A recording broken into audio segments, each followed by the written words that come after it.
I appreciate you joining me today. A lot to talk about on the abortion and pro-life front. Let's just start with Human Coalition. For those who don't know, can you tell us a little bit about your work? Sure. Billy, it's great to be with you. Human Coalition is one of the largest pro life, pro woman organizations in the country that is unique in the fact that it works both on the service side. We work with directly with women who believe that abortion is their only option and bring them into a system of care to give them true choices. And then we also work on the legislative service or advocacy side and where we're helping shape and protect good laws that also reduce the supply of abortion across the country. But ultimately, we have to change hearts and minds. Well, yeah, let's talk about that because it's such an interesting dynamic. You have the legislative side, changing legislation. You had Roe v. Wade, which was obviously overturned in a major decision with the Dobbs decision. So you have the legalities of abortion. A lot of people focus there, and that's not a bad place to focus because it does matter. But you just mentioned changing hearts and minds, and that seems to be the key to everything in life when it comes to faith, when it comes to changing perspectives. What have you seen be the most impactful way to actually change a heart and a mind on this issue? It's these women that come in want to be seen, they want to be loved, they want to be cared for, and they want somebody to stand in the gap for them. 76% of the women who think abortion is their only option initially will tell us that they prefer to parent if their circumstances were different.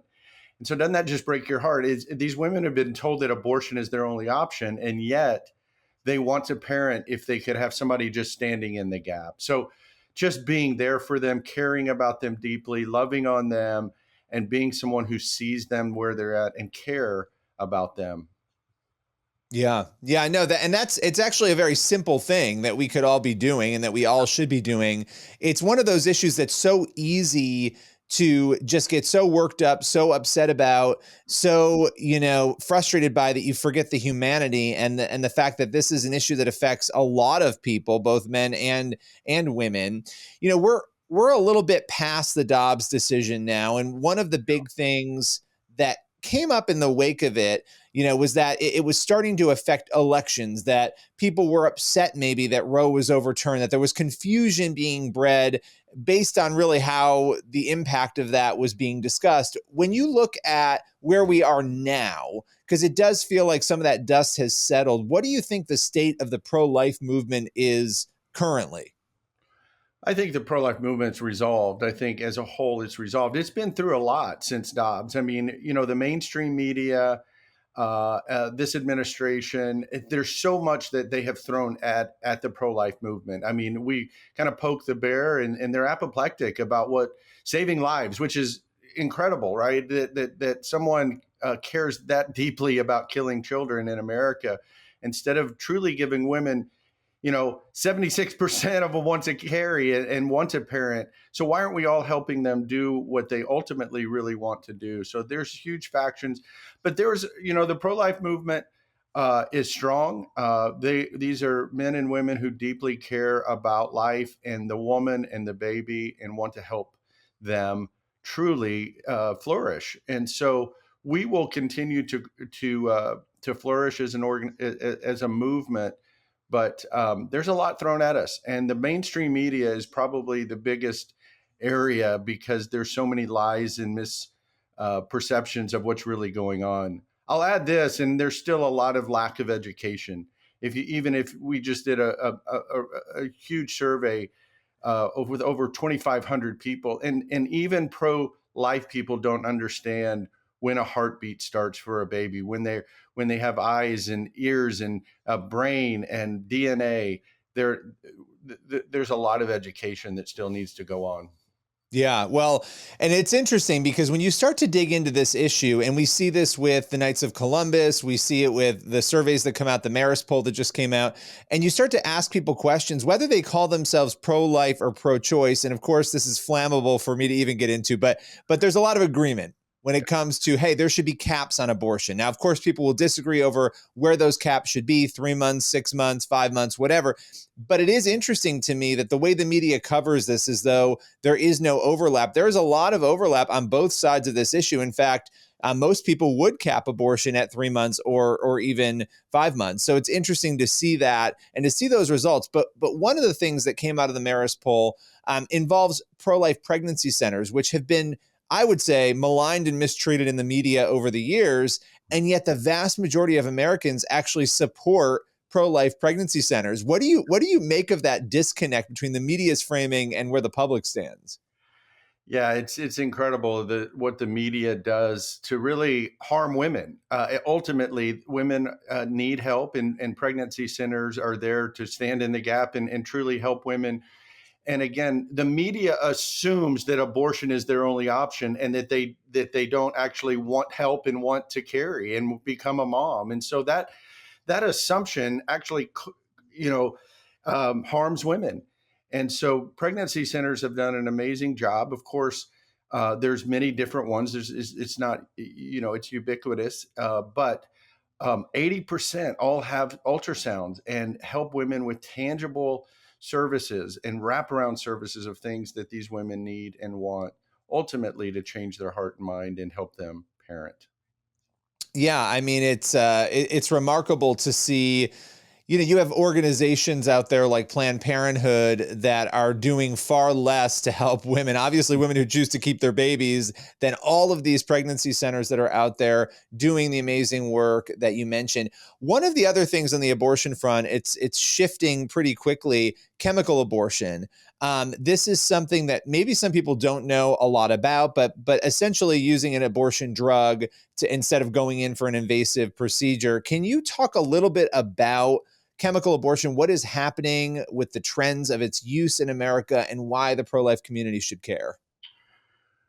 Well, we should care deeply because right now it's over 54% of all abortions and expected to move to over 80% of all abortions. And there's uh, women really don't understand the impact that they have of going through a chemical abortion, how horrific that experience is. They're being told it's as easy as taking Tylenol.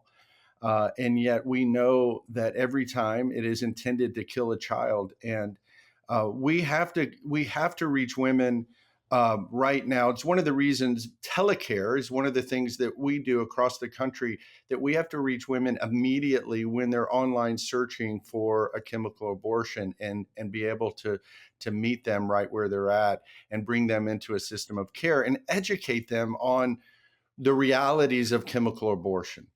And so it's a growing fad since really COVID.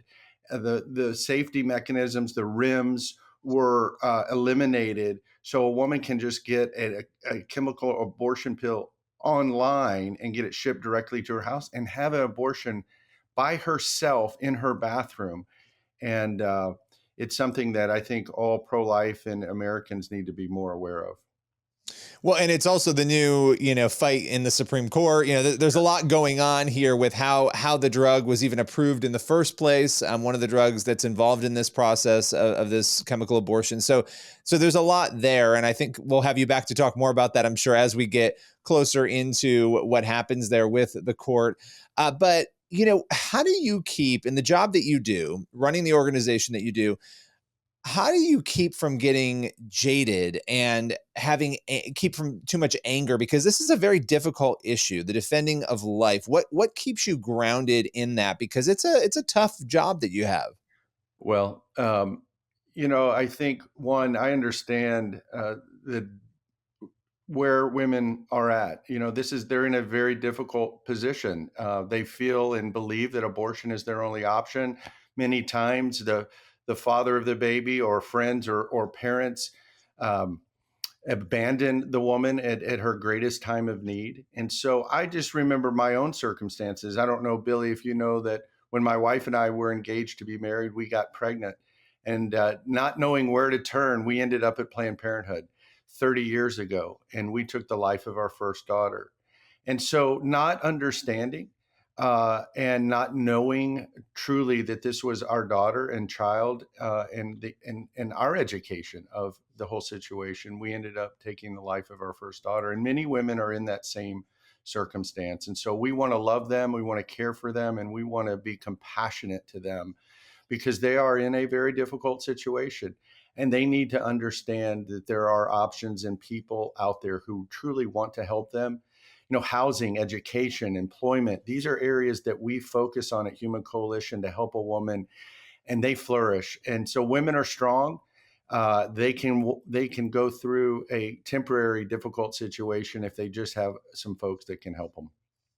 Yeah, it's about that support. And I think understanding, as you just stated, and thank you for sharing your story. I remember hearing your story and being really moved because here you are doing the job you do now and how God uses people and their stories, right? And their decisions to bring people back to him, I think is powerful. But, you know, a lot of people, they get very callous on this issue and they forget that women are in very difficult positions. And when information hasn't been given properly, as we were talking about the media before, and your organization does such a good job of trying to correct that. But when information hasn't been given correctly and people are desperate, we've got to come alongside them and understand that and meet them where they are. Right? I mean, that's how you make a change. That's right.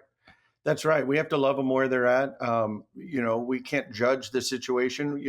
We would hope that women wouldn't get into that situation and that men would not put women in those situations. That's ultimately the best. But when that happens, we need to love on them, care for them, and help rescue not only the child but the mom. Well, I appreciate you coming on, taking the time. You know, this is a really reflective time, obviously, this month because this abortion issue, there's so many anniversaries, this month, and obviously with the March for Life and so much more. Appreciate you joining us today. Thanks, Billy. God bless you.